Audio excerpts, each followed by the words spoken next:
اکثر لوگوں کے ذہن میں یہ سوال پیدا ہوتا ہے کہ نبی کریم سرور کائنات حضرت محمد صلی اللہ علیہ وآلہ وسلم نے ساری زندگی اذان کیوں نہیں دی؟ کیوں آپ صلی اللہ علیہ وآلہ وسلم نے اذان دینے کے لیے مؤذن کو مقرر کیا؟ اس بات کو جاننے کے لیے کہ حضور نے کبھی اذان دی یا نہیں، آئیے اس سے پہلے اذان کی فضیلت کے بارے میں پہلے ہم نبی کریم صلی اللہ علیہ وآلہ وسلم کی احادیث کا ذکر کرتے ہیں۔ اذان اسلام کا شعار ہے اور اس کی اہمیت اور عظمت مسلم ہے، اور مؤذن کا بھی بہت اونچا مقام ہے۔ احادیث میں مؤذن کی فضیلت کے سلسلے میں بہت ساری روایتیں وارد ہیں، چند روایتیں ملاحظہ ہوں۔ حضرت عبد الرحمن بن ابی صعصع کہتے ہیں کہ مجھے ابو سعید خدری رضی اللہ تعالی عنہ نے یہ فرمایا کہ میں دیکھتا ہوں کہ تمہیں بکریوں اور جنگل میں رہنا پسند ہے، اس لیے جب تم جنگل میں اپنی بکریوں کو لیے ہوئے موجود ہو اور نماز کے لیے اذان دو تو تم بلند آواز سے اذان دیا کرو، کیونکہ جنوں انس بلکہ تمام ہی چیزیں جو مؤذن کی آواز سنتی ہیں قیامت کے دن اس پر گواہی دیں گی۔ حضرت ابو سعید رضی اللہ تعالیٰ عنہ نے فرمایا کہ یہ میں نے نبی کریم صلی اللہ علیہ وآلہ وسلم سے سنا ہے۔ حضرت عبداللہ بن عمر کی ایک روایت میں ہے کہ جہاں تک مؤذن کی اذان کی آواز پہنچتی ہے وہاں تک کہ وہ تمام چیزیں جو اس کی اذان سنتی ہیں سب اس کے لیے مغفرت کی دعائیں کرتی ہیں۔ حضرت ابو ہریرہ سے مروی ہے کہ رسول اکرم صلی اللہ علیہ وآلہ وسلم کا ارشاد پاک ہے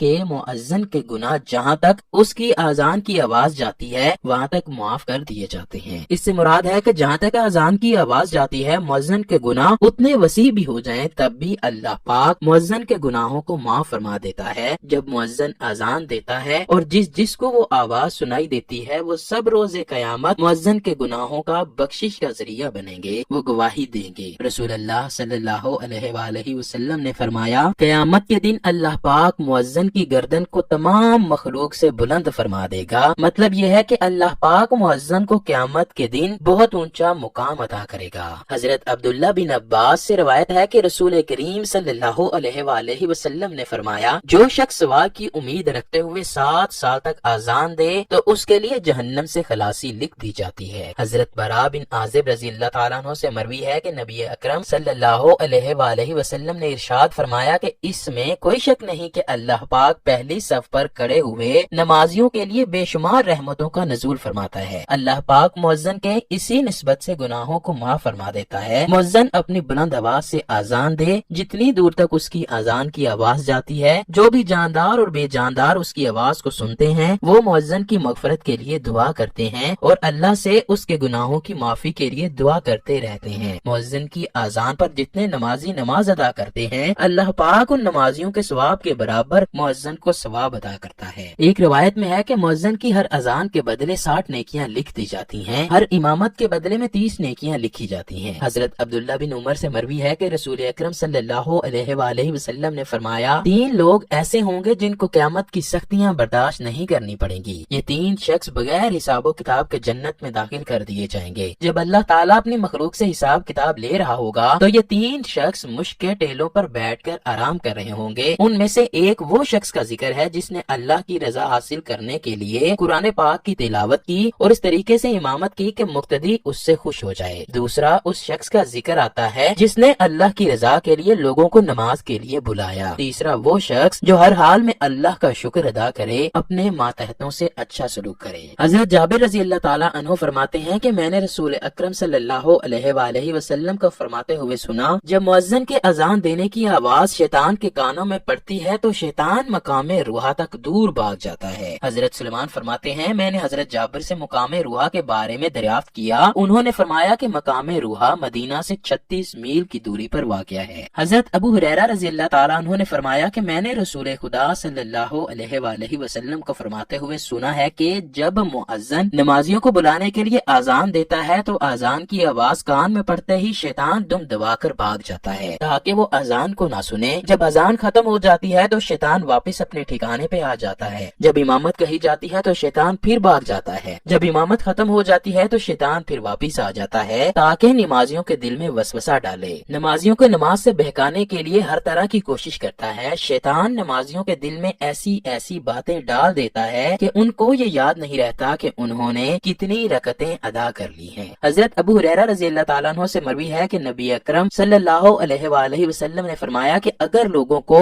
اذان اور پہلی پہلی صف میں کھڑے ہو کر نماز ادا کرنے کا ثواب معلوم ہو جائے تو نمازیوں نے پہلی صف پر کھڑے ہونے کے لیے قرآن اندازی کیا کرنی تھی۔ حضرت ابو ہریرہ سے مروی ہے کہ ہم نبی اکرم کے ہمراہ تھے، مؤذن حضرت بلال اذان دینے کے لیے کھڑے ہوئے۔ جب حضرت بلال نے اذان ختم کی تو حضرت محمد صلی اللہ علیہ وآلہ وسلم نے فرمایا، جب اذان ہوتی ہے جو شخص یقین کے ساتھ اذان کے لفظوں کو دہراتا ہے تو اللہ پاک اذان کے لفظوں کو دہرانے والے کو جنت میں اعلیٰ مقام عطا کرے گا۔ حضرت عبداللہ بن عمر فرماتے ہیں کہ ایک شخص رسول اکرم سے کہنے لگا، اے اللہ کے نبی، اذان پڑھنے والے ہم سے زیادہ ثواب حاصل کر لیتے ہیں، کیا کوئی ایسا طریقہ ہے کہ ہم کو بھی اذان دینے والی فضیلت حاصل ہو سکے؟ اس کی بات سن کر نبی کریم صلی اللہ علیہ وآلہ وسلم نے فرمایا، تم بھی مؤذن کے پیچھے وہی الفاظ دہرایا کرو جو مؤذن پڑھ رہا ہوتا ہے۔ جب تم اذان کو دہرا چکے ہو تو جو دعا مانگو گے اللہ تعالیٰ تمہاری دعا کو رد نہیں کرے گا۔ ناظرین گرامی، آئیے اب بات کرتے ہیں کہ نبی کریم حضرت محمد صلی اللہ